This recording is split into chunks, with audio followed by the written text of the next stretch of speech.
Okay, so here's what we got going on. This is the Maryland, the spring. I put some of this anti-seize. I used this on that Mosley. That's why I left it outside by mistake and it got rusty on the top, but oh well.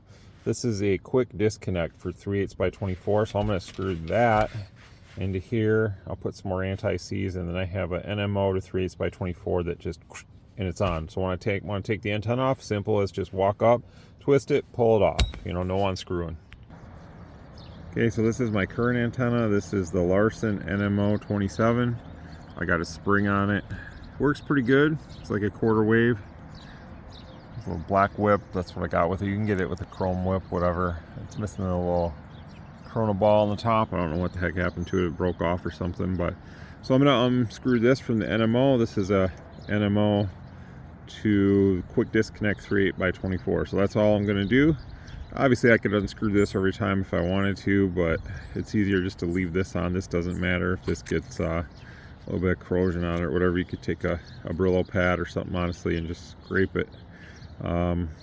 So it is what it is. These are fairly cheap to get. I think you could actually buy this quick disconnect on its own too. They sell them as a kit or something.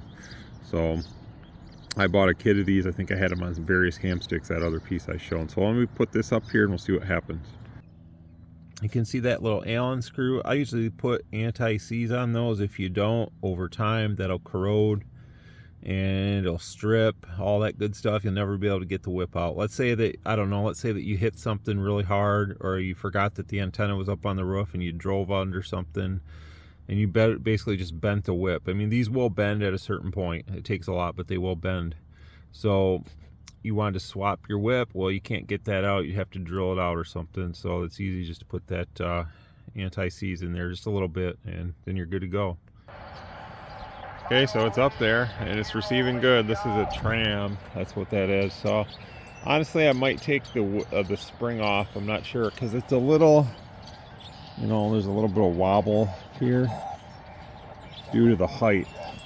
So I may actually just take the spring off, because I don't think I need it really.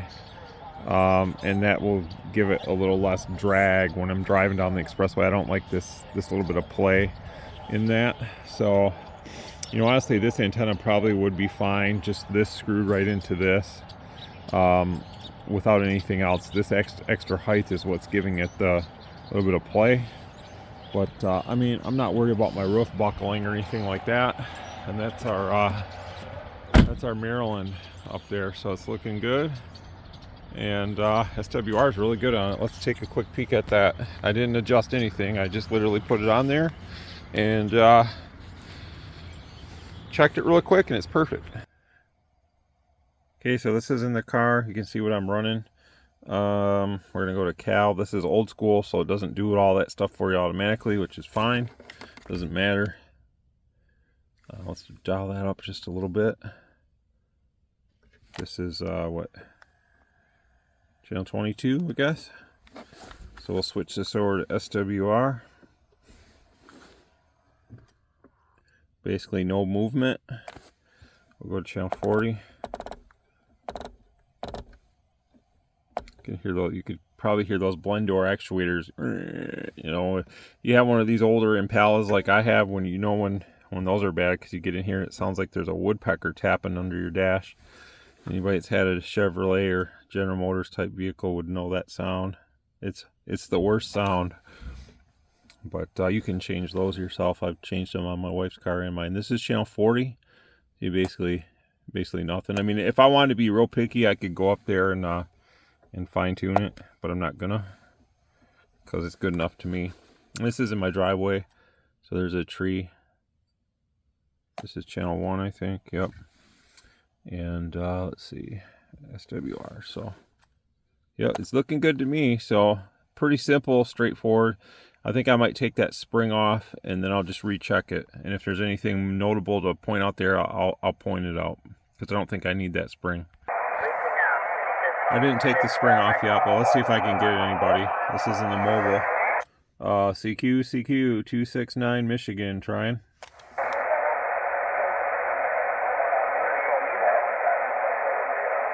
I heard somebody say Idaho or something, but probably not going to happen right now. CQ 269 Michigan. CQ. Kind of a crappy rainy day. Anybody that's talked to me from my base, this is what I talk on. Well, you can't really see because of the rain on the windshield, and I don't have my windshield wiper. I don't have my keys on out here, but hang on, I'll just do this. That's what I talk on up there, so that's my antenna. All right, so there it is. Anyways, took the spring off, threw the spring in the little cubby hole in the passenger door. So if I ever want to use it, I got it out here. It's better to have it than not. Wipe some of that grease off there, but yeah, it's good to go. A little less play here. Obviously there's going to be some play due to the height, but I don't think that this is any cause for concern here or anything. I'm not worried about this. Is an old car. I'm not worried about it buckling the, you know, you'd have to have a monstrosity of an antenna up here or something. And you know, if I took this off and went from here to here, probably it wouldn't have any play. So I'll drive to work next couple days at expressway speeds and just kind of see how things work and how it goes. If anything, this probably helps a little bit because it's higher above the vehicle as far as that goes. A little bit more height than the mobile, but you know, if you wanted to, you wouldn't have to run this. You'd be fine without it. And this just unscrews from this 3/8 by 24. It's just a female here, and you know, obviously they probably make some better, heavier dutier mounts here anyways, but this is working good. So all I did is turn the rings counterclockwise a little bit to bring it down, and now I have no SWR indication on 1, 20, or 40. The needle just sits flat, and that's perfect. That's all you can really ask for. So yeah, no contacts were made, but you know, that's there you have it. That's the Maryland. So nice looking antenna. You know, if you have a 3/8 by 24 already on your vehicle, that would simply just screw in, and probably within 10 minutes you're on the air again. So something to think about if you're tired of running some of the more popular base load antennas that may have give you problems or troubles or whatever. This is another alternative made by President. 10-year warranty. Pretty crazy, but that's good. We don't see that too often. A company that will really stand behind what they make. So I'll come back later in a day or two, or maybe so, after I use this out here and see how it goes. I may or may not leave that quick disconnect on. I kind of like it though, so I probably will leave it on. But there you have it, President Maryland.